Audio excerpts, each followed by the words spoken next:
Dan, we just off the pitch, obviously, the first home game of the season against Tonbridge. What did you make of it?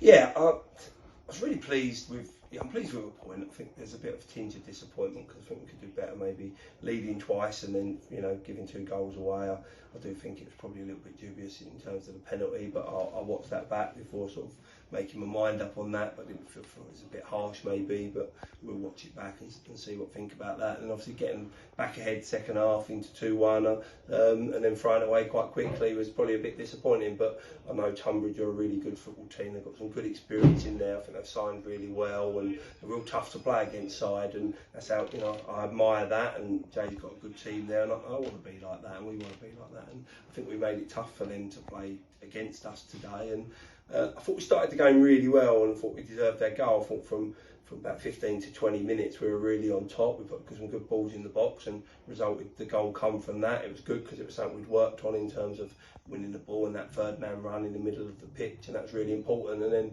probably just needed to get through to half time. I think the penalty decision was on the 45th minute, wasn't it, or something like that. So probably disappointed in terms to do that, but just didn't think we'd done as well after we scored. A bit of confidence maybe to take it to them and try and get a second goal, and probably sat back, made a few individual sort of errors and invited that pressure on, and ultimately led to that penalty. But second half was quite similar really. I thought we were in the game, it was pretty tight, wasn't it? And then we got sort of a bit of pressure and a bit of tempo and got our goal, and then, as I said, a bit disappointing that they've gone down the other end and long throw into the box, and we probably left the most lethal finisher that they've got in their team, 12 yards out unopposed, that he's not going to miss. So, but yeah, no, I thought it was a game of limited chances and a bit of a battle really in the end, but probably a fair point, I would say.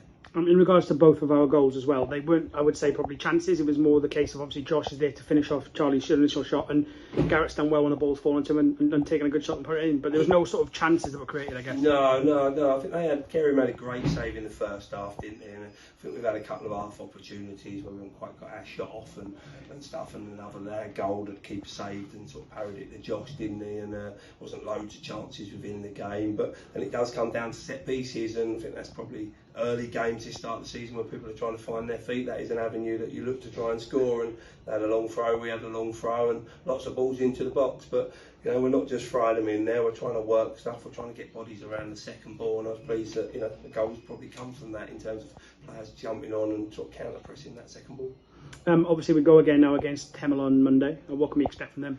Yeah, I think they've had a good result today. Obviously Weymouth, obviously they've had to travel, so we'll assess what we need to assess us as a group and see where we are. And we only made one sub today because I felt it was a real tight game and some changes. Got a few boys coming back from injury on the bench. I didn't feel it was the right thing to change it just yet, but probably going to need that squad. I think before today it was 7 games in sort of 25 days, which is a ridiculous schedule, and there's a 3 Saturday Mondays in that. So if we feel we're going to go through with the same 11 all them games and not need our squad, that's not going to be true, and we're going to need people. So people need to be ready, and we'll call on some people maybe on Monday to come in and play their part, and they've got to play to the same standard that we did today in terms of energy and effort and making it hard for the opposition to come here. And one of their players just said to one of our coaches, it's a real tough place to come and play, and we want it to be like that. We've got a lovely ground and we've got a lovely new pitch now, but we want teams to come here and not have it easy. That's the challenge, and I think we took a step closer to that today with our performance. Finally, obviously he didn't come off injured, but how's Ringo after that heavy challenge? Yeah, I thought that was a naughty tackle. Again, I need to watch it back, and I don't think there was no